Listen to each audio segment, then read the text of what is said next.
네, 그래서 아이고야 주기율표 그리기가 세상에서 제일 귀찮아.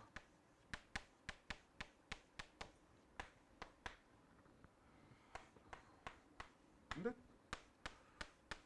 귀찮다고 말은 하지만 그렇게 잘 그리지도 않아. 뭐 잘 못 그려도 귀찮을 수는 있지, 그치? 수현이는 분석인데 이렇게 넣었어. 그냥 까먹어요. 내 맘대로 가도 돼.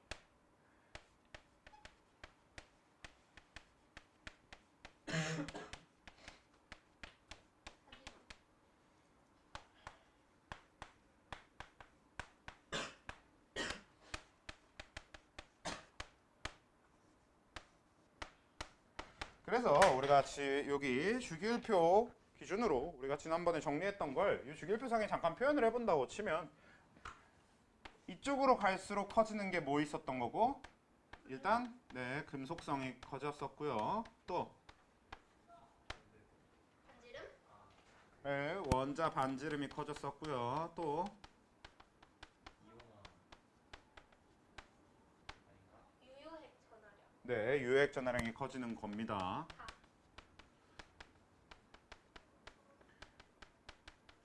미안합니다. 틀렸어요. 유액 전하량은 그냥 원자 번호가 크면 크다고 생각하시면 좀 편할 거예요. 사실 유액 전하 같은 경우에는 생각할 때 좀 따지기가 좀 그 힘들 만한 요소가 있는데요. 유액 전하는 그냥 한번 여러분들이 뭘 보는 게 제일 마음이 편할 거냐면 어차피 이런 식으로 규칙을 정해두고 외우기가 좀 어려워. 그래서 유액 전하는 한번 그냥 책이나 그 완자 이런 데 정리되어 있는 그래프를 한번 그냥 보는 게 제일 그 간단할 겁니다. 그래프 생긴 걸 보면 대충 그냥 감이 온단 말이에요. 그냥 그 정도로만 아는 게 제일 좋아. 왜냐면 유액 전하는 많은 문제에서 그렇게 직접적으로 유액 전하가 누가 더 크냐 작냐를 질문하지는 않기 때문에. 그래서 그냥 대충 뭐라고 생각하시면 되냐면 원자 번호가 크면 유액 전하가 크다. 그러니까 핵 전하량이 크면 그냥 유액 전하가 큰 거야라고 일단 그냥 그렇게 기억하시면 돼요.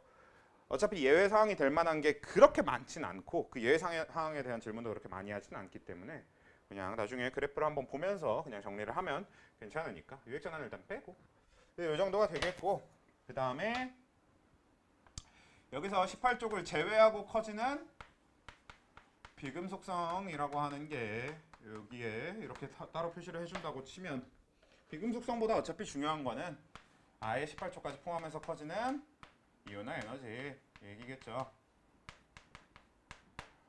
그치? 근데 우리가 이 이온화 에너지라고 하는 거에 대해서 어떤 구간을 표시를 하기로 했었냐면 파란색으로 이온화 에너지를 적었으니까 파란색으로 표시를 해볼까요? 여기 베릴륨 붕소하고 질소 산소 여기 구간에 대한 얘기를 했었습니다. 이 구간은 뭐냐면 2족보다 13족이 원래 그냥 저 이온화 에너지가 이쪽으로 갈수록 커진다, 오른쪽 위로 갈수록 커진다만 생각을 하면 1족보다 2족, 2족보다 13족, 13족보다 14족, 14족보다 15족, 15족보다 16족 이렇게 족이 커질수록 오른쪽으로 갈수록 이온화 에너지가 커져야 되는 게 맞겠지만 근데 이쪽으로 갈수록 이온화 에너지가 커진다라고 하는 게 성립하지 않는 구간을 표시한 거죠. 네, 그래서 질소랑 산소, 질소 산소뿐만 아니라 인황까지 포함해서 15족과 16족은 15족의 그 이온 에너지가 더 크고 2족하고 13족은 2족의 이온 에너지가 더 크고 이유는 2족하고 13족의 이온 에너지 차이 요거는 이유가 뭐였어요? p 오비탈 에너지 준위 때문이다 라고 했죠. 그러니까 왜 베릴륨 같은 경우는 에너지를 줬을 때 떨어져. 아씨 뭐야 뭐지? 뭐야 야 임마 됐다. 자 얘가 우리가 이 p-오비탈 에너지 준위 그러니까 전자 에너지를 줬을 때 베릴륨 같은 경우는 뭐야? 2s 오비탈에서 전자가 떨어지는 거죠. 그리고 마그네슘도 마찬가지로 3s 오비탈에서 전자가 떨어지는 거죠. 근데 붕소나 알루미늄 같은 경우는 각각 2p, 3p에 있는 전자가 떨어지는 거고 원래 s-오비탈보다 p-오비탈은 에너지 준위가 크기 때문에 그래서 에너지를 조금만 줘도 되더라 라는 겁니다. 그러니까 2족하고 13족 구간은 핵전하량이 커지긴 커지는데 핵전하량이 커지는 것보다 뭐가 더 크게 영향을 주는 거야? 오비탈이 바뀌는 게 더 크게 영향을 준 거지. 근데 붕소탄소 여기 구간은 다시 그냥 핵전화량 커지는 것 때문에 그대로 가면 됩니다. 왜? 어차피 다 똑같은 pO비탈에서 떼는 거니까. 그래서 가다가 근데 여기 질소산소 여긴 뭐였어? 얘는 전자 반발력 때문이다 라고 기억하자고 했었죠. 얘는 어떤 거였는데 질소와 인 얘네들은 각각 2p와 3p에 전자가 훈트 규칙에 의해서 하나 들어있는 상태였을 거라는 거고, 근데 산소나 황 같은 경우는 각각 2p, 3p에 4개씩 들어있어야 되니까 무조건 홀전자가 아닌 상태의 전자가 생기죠. 그치? 그러니까 산소나 황 같은 경우는 p오비탈의 상태가 하나에다가 하나 더 들어가면서 이렇게 전자가 2개 들어있는 오비탈이 생긴다고, p오비탈 내에. 이게 생기면 이게 뭐야? 전자간 반발력 때문에 어떻게 된다고 했어? 전자가 가진 에너지가 더 커집니다. 그냥 말 그대로 전자가 반발력 때문에 전자가 가진 에너지가 더 커지는 거야. 그냥 딱 그렇게 기억하면 돼. 왜? 전자가 가진 에너지가 더 커지면 뭐니까? 우리가 넣어줘야 될 에너지가 그만큼 줄어드는 거니까. 그러니까 실제로 얘는 아예 이론적으로 우리가 그걸 그래서 이론적인 기반으로 알고 계셔야만 합니다. 어떤 거? 물질을 불안정하게 하는 힘, 대표적으로 이제 반발력은 물질이 가진 에너지를 증가시킨다. 인력은 물질이 가진 에너지를 감소시킨다.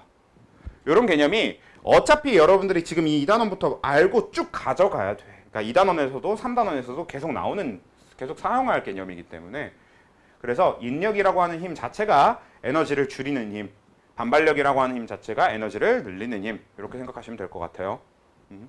그러니까 얘는 전자 반발력 때문에 요 두 전자들에 비해서 여기 들어있는 이 전자들의 에너지가 조금 더 많아. 그리고 그렇게 생각 안 하더라도 지들끼리 싸우고 있으니까, 반발력이 있으니까 떼기가 더 편하다. 이렇게 간단하게 생각해줘도 되는 거고. 오케이? 그래서 이 구간이 이렇게 두 구간 뒤집히는 거에 대해서 아주 잘 기억을 해두셔야 되는 거고요. 그러니까 사실 이러면 지난주에 얼추 설명할 걸 다 설명한 거긴 한데 그래프를 한번 그래도 좀 보고 가는 게 나으니까. 그리고 그거 말고도 해야 될 얘기가 좀 더 있죠. 근데 어차피 이 얘기를 나온 김에 이온 에너지의 그래프까지는 좀 그린 다음에 좀 다른 얘기를 해볼 건데요. 실제로 이온 에너지의 그래프가 이제 어떻게 되느냐라는 걸 보면요. 이온 에너지는 당연히 수소가 만약에 한 이 정도의 에너지를 갖는다고 치면 수소 다음인 헬륨은 수소보다 큰 이온 에너지를 가질 거예요. 그렇죠? 그리고 헬륨에서 리튬으로 가면 이온 에너지가 쭉 엄청나게 작아지는 현상을 볼 수 있고, 근데 리튬에서 베릴륨 가면 이온 에너지가 다시 커질 거고, 근데 베릴륨에서 붕소 갈 때 어떻게 된다? 이온 에너지가 이렇게 작아지는 걸 볼 수 있다. 그치? 그래서 이렇게 되는 거고, 그 다음에 붕소에서 탄소 갈 땐 다시 커집니다. 그래서 실제로 탄소는 베릴륨보다 이온 에너지가 커요. 그래서 탄소, 질소 또 이렇게 커지고, 근데 질소에서 산소 갈 때 작아지더라 라는 얘기죠. 그 다음에 산소에서 플루오린 갈 때 커지고, 플루오린에서 네온 갈 때 커진 다음에 네온에서 다시 나트륨 올 때 쭉 또 떨어질 거고, 이런 느낌으로 그래프가 생겨먹게 되는 거지. 그쵸? 이게 이제 이온화 에너지의 그래프가 되는 거고요. 그래서 이온화 에너지는 그냥 저런 형태의 그래프로 기억하는 것도 좋고. 근데 이거를 혹시 뭐 특강 들으셨을 때 들으셨던 분들은 기억할 수도 있는데, 유가 유호, 유유반, 유유가 뭐 이렇게 해가지고, 그러니까 어떤 게 좀 필요하냐면 단순히 여기 뒤집히는 구간뿐만 아니라 각각에 대해서 다 왜 누구의 이온 에너지가 더 큰지를 설명할 수 있어야 되긴 해. 그러니까 뭐 예를 들어서 여기 뒤집히는 건 베릴륨이 붕소보다 큰 이유는 p오비탈 에너지 준위 때문이고, 질소랑 산소, 여기서 질소가 더 큰 건 전자 반발력 때문이야는 얘네들이 예외니까 꼭 알아줘야 되는 부분이었는데, 근데 예외가 아니더라도 기본적으로 붕소와 탄소는 탄소가 더 이온 에너지가 크잖아. 근데 왜 더 큰 거야? 탄소 이온 에너지가 왜 붕소보다 커요? 유핵 전화량이 크니까 라고 설명할 수 있어야 된다는 거지. 기본적으로 같은 주기에서 족이 커질수록 원자 반지름은 작아져요. 왜? 유핵 전화량이 커지니까. 이온 에너지는 커져요. 왜? 유핵 전화량이 커지니까. 같은 건데 뭐. 어차피 똑같은 거로 설명할 거란 말이야. 그러니까 같은 주기에서 족이 커질 때는 그냥 뭘 질문하든 대부분 다 뭐라고 대답하게 될 거야? 유핵 전화량이 커져서 라고 대답하게 될 겁니다. 그러니까 리튬보다 베릴륨의 이온 에너지가 더 큰 이유는 유액 전하량이 베릴륨이 더 커서. 리튬이 베릴륨보다 반지름이 큰 이유는 리튬보다 베릴륨이 유액 전하량이 커서. 같은 답을 할 수 있다는 거죠. 원자 반지름에 대한 질문을 하든 이온 에너지에 대한 질문을 하든. 또 어떤 것도 마찬가지야. 수소랑 리튬 이런 걸 비교했을 때 수소랑 리튬 중에 수소의 이온 에너지가 더 큰 이유는 뭐야? 껍질수가 작아서. 수소랑 리튬 중에 원자 반지름이 리튬이 더 큰 이유는 껍질수가 리튬이 더 커서. 수소의 리튬 껍질수가 더 작아서. 이런 식으로 어차피 같은 이유에 대한 설명이니까 그것도 근본적으로 당연히 가져가셔야 되는 겁니다. 오케이? 그래서 그걸 뭐 여기다가 얘는 유액 전하량 때문에 커지는 거고 얘는 가려막기 효과에 의해서 껍질수가 바뀌는 것 때문에 뭐 그래서 그렇게 되는 거고, 여기 유액 전하량, 여기는 오비탈 에너지 준위, 여기 유액 전하량, 그다음에 여기는 전자감 반발력, 여기 유액 전하량, 그다음에 여기 가려막기 효과 뭐 이런 식으로 해서 유가 유가 유오 유반 유가 이런 식으로 이제 외우기도 하는데 글쎄요. 사실 저걸 저렇게 외울 필요가 있는지 없는지는 전 잘 모르겠는데 알아서들 하십시오. 그래서 왜 그걸 외울 필요가 있는지 모르겠다는 이유가 뭐냐면요. 사실 이렇게 설명은 했으나 실제로 문제에서 붕소와 탄소 중에 탄소의 에너지 준위가 더 큰 이유는 이런 걸 물어볼 일이 거의 없습니다. 그냥 차라리 전체적으로 그냥 그런 질문을 하지. 같은 주기 내에서 족이 커질수록 이온 에너지가 커지는 이유는? 이런 걸 질문을 하지. 딱 콕 집어서 붕소랑 탄소 이렇게 질문하지 않기 때문에 그걸 따로 외우는 건 크게 의미 없다고 봐. 아마 여러분들이 문제 풀어보면 대충 어떤 얘기인지 느낌이 올 거고. 아무튼 얘는 이제 그래프를 한번 보고 가자라는 거에서 본 거고요. 실제로 이제 이 그래프가 한번 봐두고, 그래서 이 그래프가 머릿속에 있고 없고가 차이가 꽤 있는 것 같아. 실제로 여기 있는 애들은 모든 걸 좀 그래프를 한 번씩 봐두면 좀 좋은 것 같습니다. 그래서 책에 있는 그래프를 한번 쭉 보셔도 좋을 것 같고요. 얘뿐만 아니라 원자 반지름이라던가 이런 것도 그래프를 한번 쭉 보셔도 좋을 것 같아요. 특히나 이제 우리 원자 반지름은 어떤 예외가 있었으니까. 리튬보다 원래 이제 껍질수가 더 많으면 원자 반지름이 커져야 되는데, 근데 리튬보다 규소 이후, 정확하게는 알루미늄 이후의 이 원소들이 더 반지름이 작더라라는 게 있잖아. 이제 그런 거를 그래프로 한번 확인해 두는 것도 좋겠죠. 실제로 이제 일주기 원소들의 원자 반지름 그래프가 뭐 이런 식으로 나오고, 그래서 2주기 원소의 원자 반지름 그래프가 이런 식으로 나오고 뭐 이렇게 그려져 있거든요. 이거는 제 가짜는 그림 실력으로 보는 것보다 책에 잘 그려져 있는 거 보는 게 여러분들이 더 신상이 이로울 테니까. 이건 어차피 내가 그린 거나 별 차이는 없을 텐데, 요거는 이제 책에 있는 걸로 여러분들이 보시는 게 좀 더 나을 거라고 생각해서 일단 그렇게 되겠고요. 어차피 문제에 쓸 메인 포인트는 우리가 뭐 말로 다 정리했으니까 꼭 그래프를 꼭 봐야만 해 이건 아닙니다. 근데 그래프를 봐두면 도움은 될 수 있다. 충분히. 그런 얘기고. 이건 지우지 말고 잠깐 냅둘까요? 자, 그럼 이제 우리가 얘기하지 않고 남긴 주제가 뭐가 있냐면, 일단 첫 번째 이온 반지름입니다.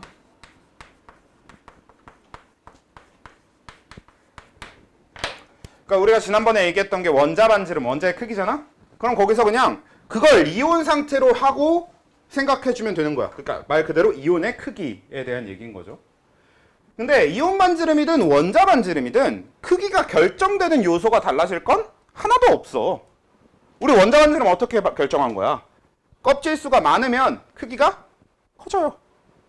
그리고 핵전하량이 커지면 크기가 작아져요. 그건 이온 반지름한테도 똑같이 적용해주면 됩니다. 그냥 껍질수가 많으면 이온 반지름이 커져요. 그리고 핵전하량이 커지면 껍질수가 뭔 소리야? 핵전하량이 커지면 이온 반지름이 작아져요. 그러니까 원리 자체는 똑같은데 다만 이온 반지름은 여기에 이런 형태로 표현해 둘 순 없어요. 왜? 여러분들이 직접 이온을 만들어서 판단해야 되니까. 그러니까 예를 들면 이런 거죠. 우리가 그냥 원자 상태에서 질소랑 산소를 원자 반지름을 비교하라 라고 하면 그냥 원자 반지름 자체가 왼쪽 아래로 갈수록 커지고, 질소 산소를 그냥 봤을 때 어차피 우리 눈에 보이는 껍질수의 차이나 아니면 유액 전하량의 차이가 그냥 주기율표상의 위치로 바로 보이니까 판단할 수 있는데, 근데 이온 반지름은 뭐니까?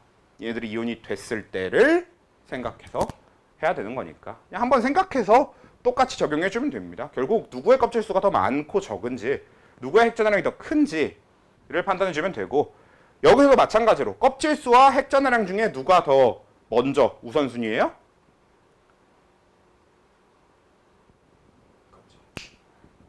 사람들 집중을 안 하고 있네. 껍질 수랑 핵전화량 중에 껍질 수가 더 우선이죠. 껍질이 많은 게 더 큽니다.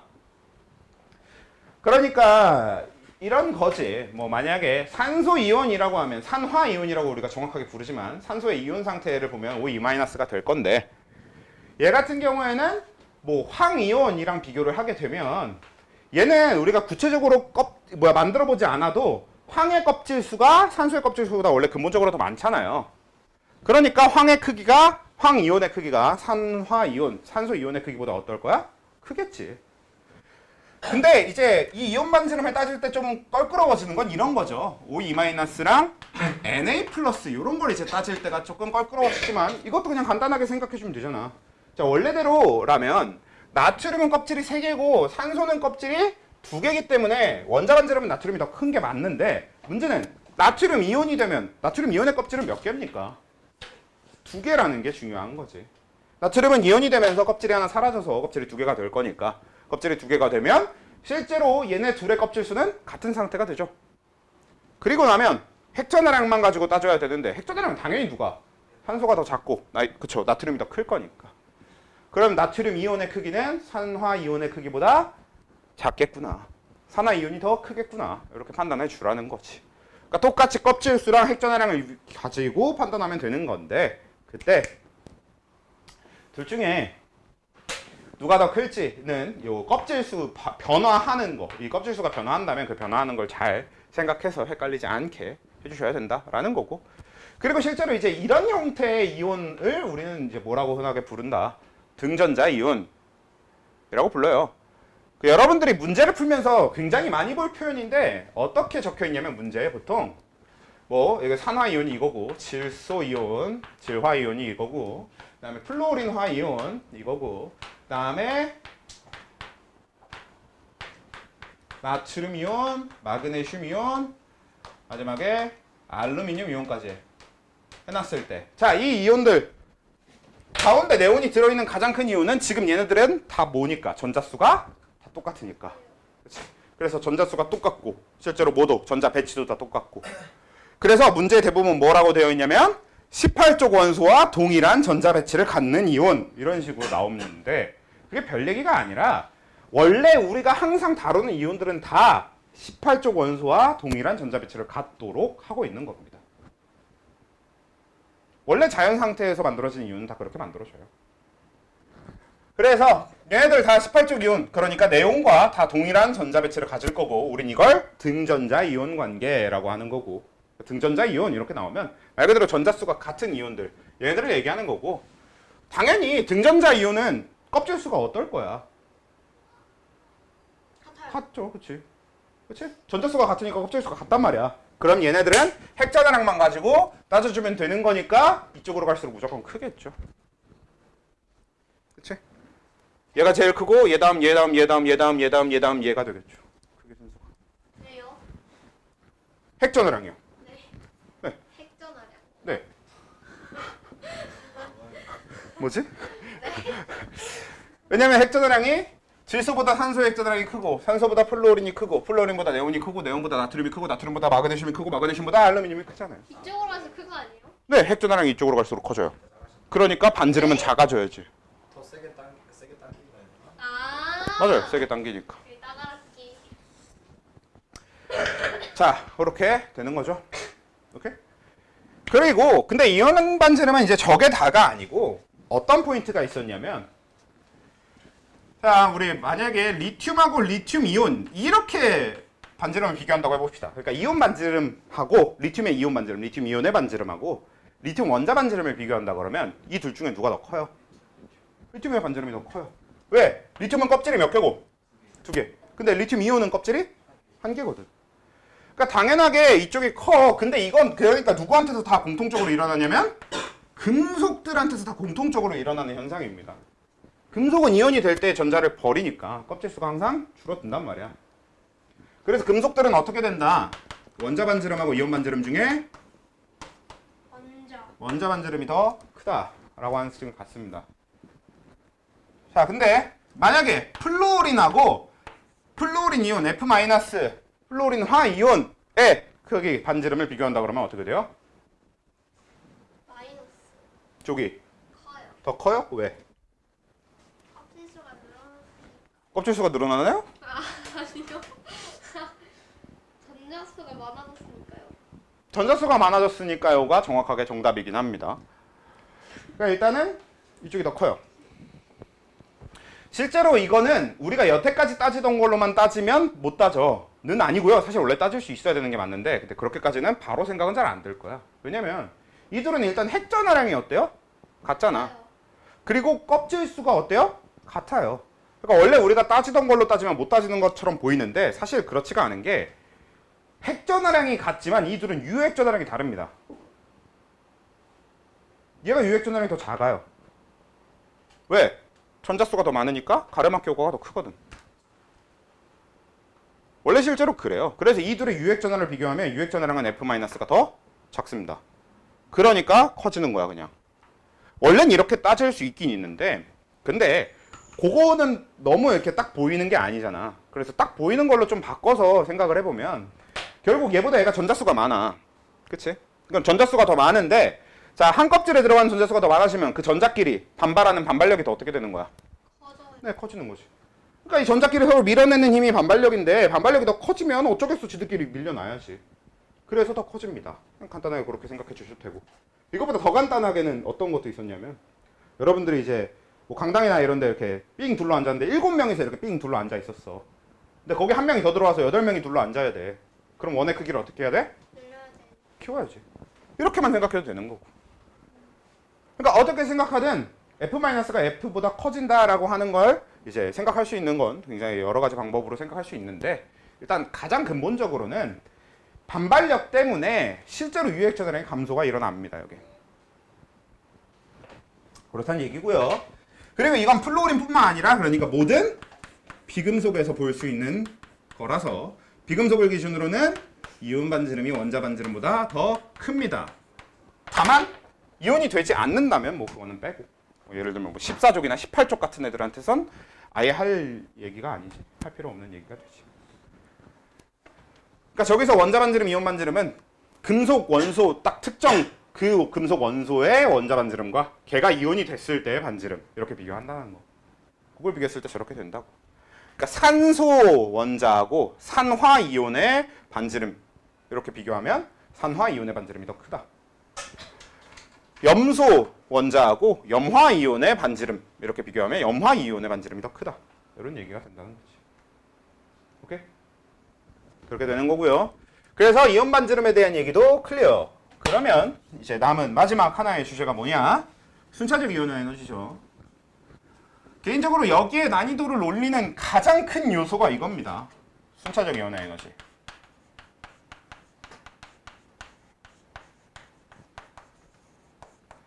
사실 지금까지 했던 것만 해도 여러분들이 이걸 빨리빨리 떠올려서 빨리빨리 문제 적용하는 데는 꽤 좀 연습을 많이 해봐야 빨리 적용할 수 있을 거예요. 근데 여태까지 한 것만 해도 그럴 건데 이 순차적 이온 에너지가 들어오면서 머리가 좀 더 많이 아파지는 편입니다. 자, 우리 순차적 이온 에너지라고 하는 건 뭐냐면 이온 에너지 정의가 뭐였어? 전자를 한 개 떼어낼 때 필요한 에너지였습니다. 그러니까 원래 전자를 떼는 애든 붙이는 애든 나발이든 다 필요 없어. 그냥 무조건 모든 애한테서 전자를 뗄 거야. 심지어 18쪽한테서 전자를 그냥 뗄 거야. 이게 이온 에너지였단 말이야. 그냥 무조건 떼. 근데 얘는 원래 이온 에너지 우리가 했던 건 전자 하나 떼어낼 때란 말이야. 근데 그 하나 떼어낼 때를 여러 번 하면 계속 전자를 더 떼고 더 떼고 할 수 있겠지. 그러니까 예를 들어서 리튬에서 전자 하나 떼어낼 때 하면은 이제 Li 플러스가 되는 거 아니에요? 리튬 이온. 근데 거기서 이제 하나 더 떼어낼 때 뭐 이렇게도 생각하자는 거지.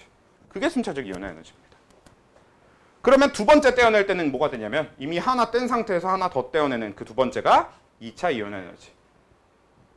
네, E 플러스가 되겠죠, 결과적으로. 그 다음에 한 번 거기서 또 한 번 더 떼면 3차 이온 에너지. 보통은 이제 편하게 저는 순차적 이온 에너지라는 표현이 있으니까 저는 편하게 1차 이온 에너지, 2차 이온 에너지, 3차 이온 에너지, 4차 이온 에너지. 그 중에 이제 원래 우리가 정리했던 게 1차지.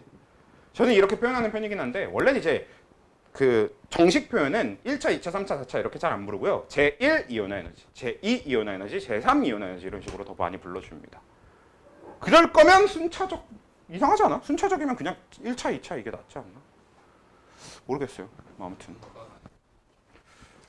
그런가? 그래서 아무튼 이제 제1이온화, 제2이온화 뭐 1차, 2차 제가 이제 수업 시간에 저는 이제 혼용을 할 거예요. 저도 이제 최대한 제1, 제2 그 책에서 쓰는 표현으로 맞추고 싶은데 이게 그래도 제가 1차, 2차 이쪽에 습관이 든 게 있으니까 자꾸 이게 습관적으로 좀 나올 수 있는데 어차피 같은 거라고 그냥 생각해 주시면 될 것 같아요. 표현이 엄청 헷갈리는 건 아니니까. 그렇지? 여러분들이 듣기에 엄청 헷갈리진 않을 테니까 좀 잘 들어주시면 되는데 여러분들이 한번 생각해 봅시다. 일단 근본적으로 그 순차적 이온 에너지 한 가지 제일 중요한 원칙이 하나 있어요. 괜찮습니다. 제1 이온 에너지와 제2 이온 에너지를 비교했을 때 그 원소가 누가 됐든 무조건 뭐가 더 크겠어? 제1하고 제2 중에. 제2가 더 커요. 무조건입니다, 이건. 제2 이온 에너지는 제1 이온 에너지보다 무조건 커요. 제2보다 제3이 무조건 커요. 제3보다 제4가 무조건 큽니다. 왜냐? 제1을 거치고 나면 전자가 하나 떨어지지. 전자가 하나 떨어진 만큼 전자 반발력이 어떻게 됐을 거야? 네, 줄어들었을 거 아니에요. 그러니까 그 다음 전자를 떼어낼 땐 그만큼 더 힘들겠지. 아까 얘기했잖아요. 반발력이 크면 전자가 가진 에너지가 커지고 가지는 에너지가 커지니까 이온 에너지가 작아지는 거고. 그렇게 되는 거죠. 그래서 반발력은 이온 에너지를 줄이는 요소인데 결국은 전자를 하나 떼어내고 거기서 추가로 떼어낼 때는 반발력이 그만큼 작아진 상태이기 때문에 에너지는 이온 에너지는 더 커질 수밖에 없습니다. 그래서 제1보단 제2, 제2보단 제3, 제3보다 제4, 제4보다 제5, 제5보다 제6이 무조건 더 커요. 무조건. 그러니까 이게 차수가 올라가면 올라갈수록 이온 에너지가 커진다라고 하는 건 확정인데 다만 여기서 중요한 건 그 차수가 올라갈 때 얘네들이 어떻게 될지를 생각을 해봐야 되는데 그러니까 이를테면 이런 겁니다. 자, 제2 이온화 에너지를 기준으로 리튬, 베릴륨, 붕소, 탄소의 크기를 나열해 보세요. 제2이오나요? 네. 네. 누가 제일 클까요? 이 넷 중에. 리튬이요. 4분의 1이야. 중소. 아니 리튬.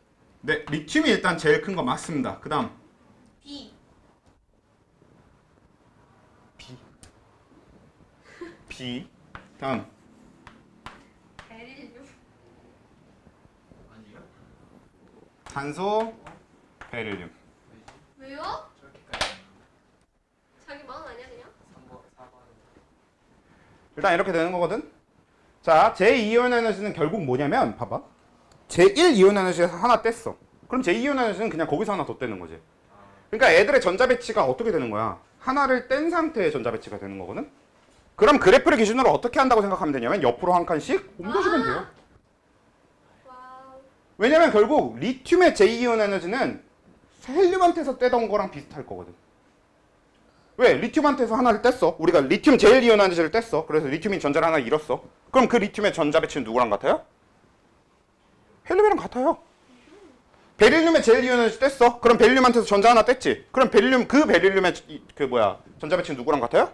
리튬이랑 같아요.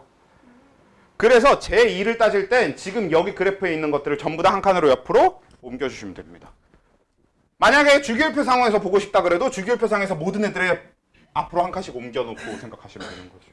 그러니까 제2에서는 이번엔 붕소하고 탄소한테 역전 구간이 오게 되는 거지. 여기 이제 앞으로 이렇게 오니까 여기가 붕소, 여기가 탄소가 된단 말이야. 그렇지? 그래서 붕소가 제일 크고 이게 앞으로 한 칸씩 당겨봐. 그러면은 이거 어떻게 돼? 여기 붕소 자리, 여기 탄소 자리, 여기 베릴륨 자리, 여기 리튬 자리 이렇게 가는 거니까. 그렇죠? 그래서 리튬, 붕소, 탄소, 베릴륨 이렇게 되는 거지. 그래서 이 순차적 이온하는 에너지 때문에라도 이온 에너지 그래프 같은 경우는 아예 좀 그냥 기억해 두는 게 좋을 수도 있어요.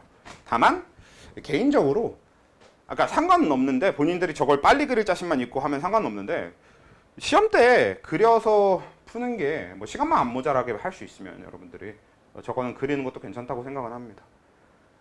계속 강조하고 있는 것 중에 하나가 뭐야? 우리 이번에는 빨리 푸는 게 되게 중요하단 말이야. 그래서 하나 그려놓고 여러분들이 앞으로 한 칸씩 땡기면서 계산해서 문제를 풀 수 있으면 좋은데 간혹 가다가 실제로 작년에 이제 어떤 분이 계셨냐면 4개를 다 그리는 분이 계셨어요. 보통 문제에서 제4이온 에너지까지 정도 물어보니까 4개를 다 그려놓는 거야. 한 칸씩 옮긴 거 또 그려놓고 제2 한 칸씩 옮긴 거 제3 또 그려놓고 아니 이거 그래프 그렇게 되면 시간도 시간이고 세면 되는 거예요. 그리고 그거 그래프 그렇게 해놓으면 잘못 보면 그냥 또 틀리는 거 아니야? A자 뜯어서 이렇게 찢어서 보면 그래서 저는 뭐 어떤 방법이 더 좋다 뭐 이게 추천드리기는 힘든 것 같고 학생마다 다 다르니까 근데 적어도 저걸 4개 그리는 건 정말 안 좋은 방법이라는 생각은 합니다. 네. 그래서 이렇게 앞으로 한 칸 땡기는 거에 방법에 좀 익숙해지는 게 좋을 것 같고요. 그리고 근본적으로 저는 이 주기율표 안에서 좀 해결해 줄 수 있는 거 이 표시해놓고 이렇게만 할 수 있어도 속도는 좀 충분히 빨라지지 않을까 싶고요. 사실 진짜 충분히 연습을 많이 하고 나면 이런 거 다 필요 없고 당연히 할 수 있는 거긴 하고 그리고 이게 근본적으로 이쪽 문제는 항상 어차피 항상 2족 13족하고 15족 16족을 포함해서 내요. 당연히 포함해서 낼 거란 말이야. 그래야 애들이 틀릴 거 아니야. 그래서 항상 포함해서 내기 때문에 그냥 어차피 포함해서 나올 거라고 염두하고 문제를 풀면 그렇게 크게 헷갈릴 일은 없을 거예요. 오히려. 근데 지금 이런 얘기들은 결국 여러분들이 다 문제를 풀어보고 나야 좀 와닿을 얘기니까 그냥 지금 주절주절 일단 얘기를 해본 거고. 여기서 여러분들이 중요한 거는 제1보다 제2가 크고 제2보다 제3이 크고 제3보다 제4가 크고 이렇게 차수가 올라가면 올라갈수록 무조건 커지는데 그거랑 같이 또 기억해 줘야 되는 게 그러니까 결국은 이 차수가 올라갈 때 이 이온 에너지 따지는 방법은 앞으로 애들을 한 칸씩 이렇게 그래프상 애들을 한 칸씩 옮겨주는 형태면 되겠다. 간혹가다 이제 그런 질문을 하시는 분들이 있어요. 그럼 수소의 제2이온 에너지는 어떻게 되는 거죠? 수소는 어디로 가요? 뭐 어디로 가겠어요? 수소한테 더 이상 뗄 전자가 없는데. 네. 그럼 어디 가요? 없어요. 수소는 제2이온 에너지라는 게 존재할 수 없지. 수소는 전자가 하나밖에 없으니까 제2이온 에너지라는 게 존재할 수가 없어요. 헬륨한테도 제3이온 에너지라는 게 존재할 수 없는 거고. 리튬한테도 제4이온 에너지라는 게 존재할 수 없는 거고. 여기까지 있어요. 끝까지 다 있을 수 있죠. 뭐 예를 들면 칼륨 같은 경우는 제20이온 에너지까지 가능한 거죠. 물론 문제는 보통 제4에서 제5, 그러니까 정말 많이 나와도 제5인데 제5를 내면 그냥 벽돌 들고 찾아가십시오, 선생님. 이건 좀 그거는 진짜 정신에 이상이 있는 겁니다. 보통은 제4까지 내면 그 선생님이 애들을 정말 싫어한다는 뜻이고 애지간하면 한 제3 안에서 끝냅니다. 그래서 제일 제2, 제3 안에서 끝내요. 쉽게 낸다 했는데 성이야. 아니요. 얘는 좀 쉽게 내야 돼. 쉽게 내야 중간에 근데 또 이게 너무 쉽게 내버리면 또 복구가 안 되는 반대로 복구가 안 되는 대참사가 나니까. 1등이 91점이고 2등이 78점이고 그러니까. 우리랑 3등이 65. 그러니까 너무 쉽게 내버려서 막 만점자 엄청 많고 이러면 또 아예 또 반대로 복구가 전혀 안 되잖아. 그러니까 패자부활전이 아예 없어지잖아. 그런가? 다 같이 잘 봐버리면 또 패자부활전이 없어져서 그게 또 굉장히 큰 단점입니다. 한 번 어렵게 냈으니까 한 번 쉽게 낸다고 그게 해결이 되는 게 아니야. 그래서 처음부터 난이도 조절을 원래 되게 잘해야 돼 선생님들이. 그게 그렇게 해결이 되는 문제가 아닙니다. 단원이 다르기 때문에. 그러니까 원래 그 내신이라고 하는 게 그래야 되잖아. 패자부활전이 존재해야 되거든. 시험 한 번 좀 미끄러졌다고 다음 시험 잘 볼 수 있는데 그렇잖아, 그렇죠? 오히려 다들 대부분 시험 한 번이 미끄러졌어. 애초에 공부에 뜻이 없으면 모르겠는데 공부에 뜻이 있는데 한 번 시험이 미끄러졌어. 그럼 그 다음 시험은 외지간하면 잘 보려고 한단 말이지. 근데 그런 식으로 난이도 조절을 해버리면 그 패자부활전이 존재하지 않게 되죠. 성적 복구가 잘 안 되는 거야. 기말고사를 보고도. 안타깝지. 근데 뭐 그치.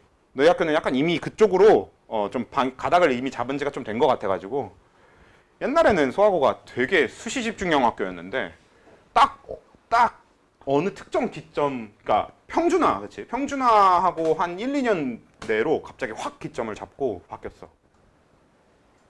그래서 평준화되고 한 1, 2년까지는 분명히 그래도 내신 약간 그 수시형 학교였거든요. 근데 그 이후로 갑자기 팍. 그러니까 애초에 이 광명시 자체에서도 그 저쪽 동네 저쪽 동네 학교들에 그러니까 한동 저쪽 너머에 있는 학교들 중에 뭔가 그 고등학교로서 좀 시험 문제도 좀 어렵고 좀 이런 그런 그 좋은 학교가 없다. 약간 이렇게 되어버렸었다 보니까 그래서 수학으로 되게 밀어줬었거든. 평준화 되자마자 수학으로 엄청 밀어줬었어요 원래. 그래가지고 실제로 지금은 이제 그래서 수학고가 그 약간 광복고 같은 느낌으로 이제 만든 거지.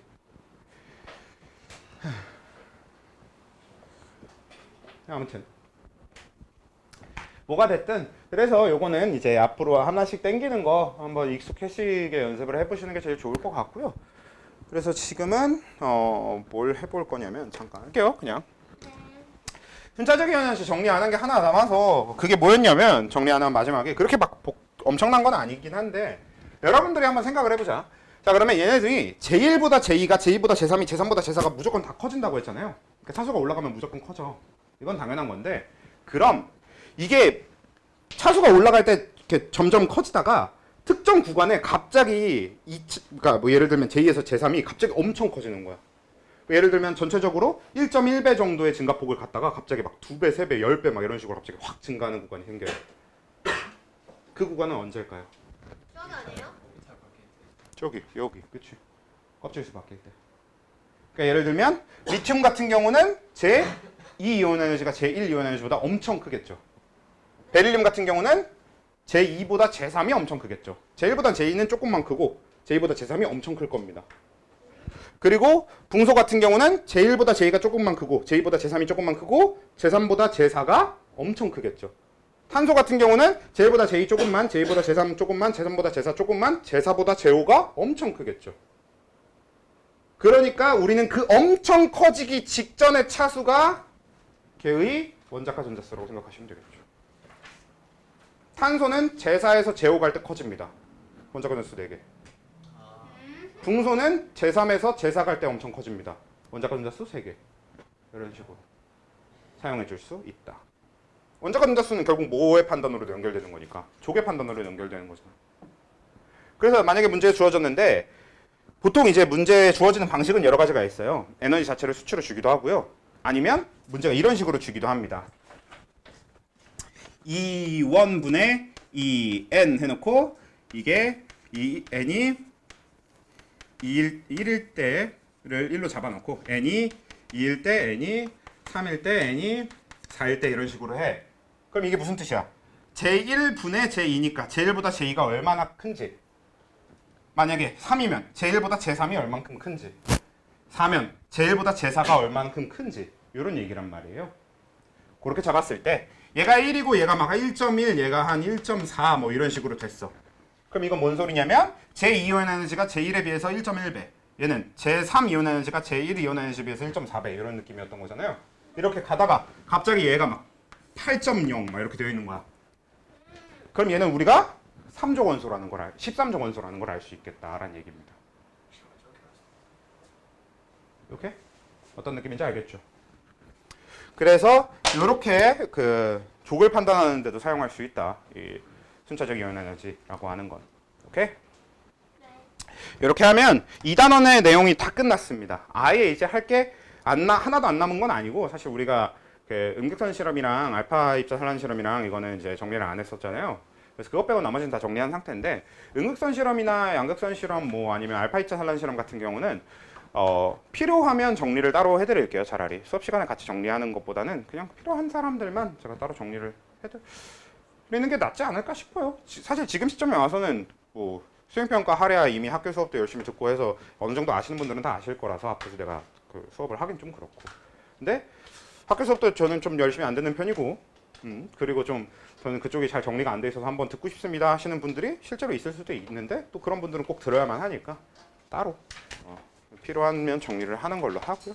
일단 이건 좀 더 고민을 해볼게요 제가. 여기까지.